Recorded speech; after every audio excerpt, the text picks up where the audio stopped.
There is a number sitting in your accounts right now that is quietly deciding what the last 20 years of your life will feel like. And almost nobody your age has ever actually looked at it the right way, not your balance. The other number, the one that tells you whether you're closer to okay than you've been telling yourself. And here's the part most people find genuinely hard to believe the first time they hear it.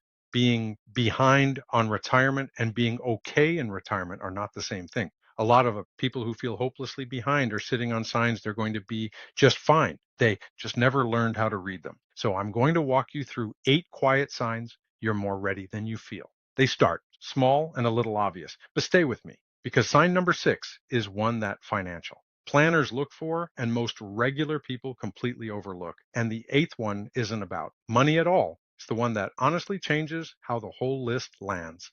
Sign one. You've actually run the numbers at least once. At some point, you sat down and tried to figure out your number and what you'll need, what you've got. It wasn't a fancy spreadsheet. Maybe it was just a quiet hour at the kitchen table, but you faced it instead of looking away. And that one act matters more than the answer you got.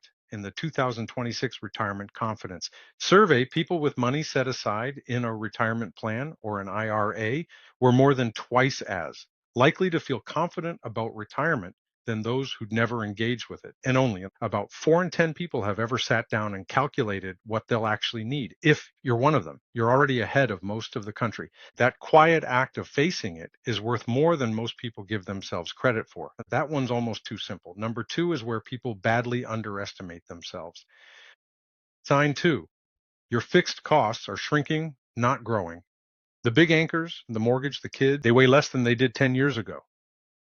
You've maybe noticed it. Bills that used to scare you barely register now. And here's the one most people miss. By age 65, roughly 64% of homeowners own their home free and clear, no mortgage at all. That's not a small thing. Shed your biggest monthly payment, and you need dramatically less saved to cover the very same life. So your finish line may be a lot closer than your balance suggests. It didn't just sit there, it moved toward you, and that's not luck.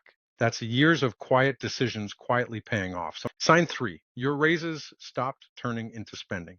Somewhere along the way, a bump in income stopped automatically becoming a nicer car or a bigger everything. You felt it. The raise came, and for once, the lifestyle didn't rise up to eat it. The gap between what you earn and what you spend got a little wider. And that gap is the whole game. 2 people can earn the exact same paycheck for 30 years.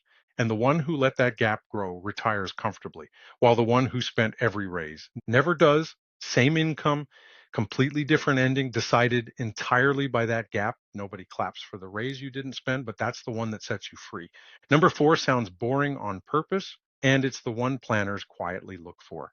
Like sign 4, you have one boring account you never touch. There's an account, a savings account, a buffer, an emergency fund that just sits there. And you've maybe felt a little guilty that it's not doing more. Don't. The simple fact that you could absorb a surprise bill without panic puts you ahead of most households who can't cover even a modest emergency out of savings, because that boring buffer is exactly what lets every other part of your plan stay invested through a bad year instead of getting sold off in a moment of fear.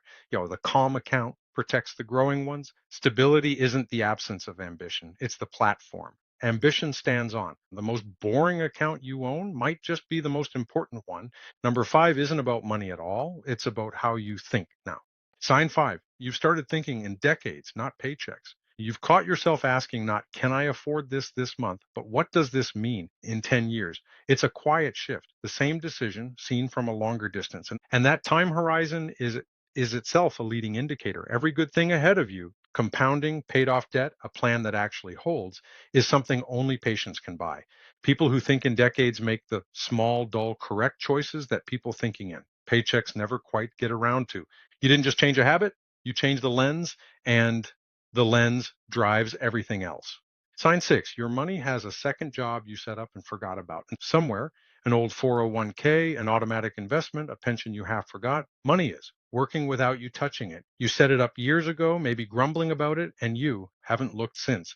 And here's why planners hunt for these accounts. Compounding does its loudest work in the years you ignore it. The US stock market has historically returned around 10% a year, roughly 7% after inflation. At that rate, a forgotten $10,000 left completely alone for 20 years grows to nearly 40,000 without you adding a single dollar. So you may have already done the hardest part, starting and just forgot to feel good about it. That's the sign hiding in plain sight. A past version of you was looking out for the one listening right now, which leads to number 7, and then the last one, which I've saved on purpose. Sign 7, you've thought about the costs nobody likes to think about. You've at least wondered about health costs or about what happens to whoever's left. It's the thought you push away, but you've had it, and just having it puts you ahead of most.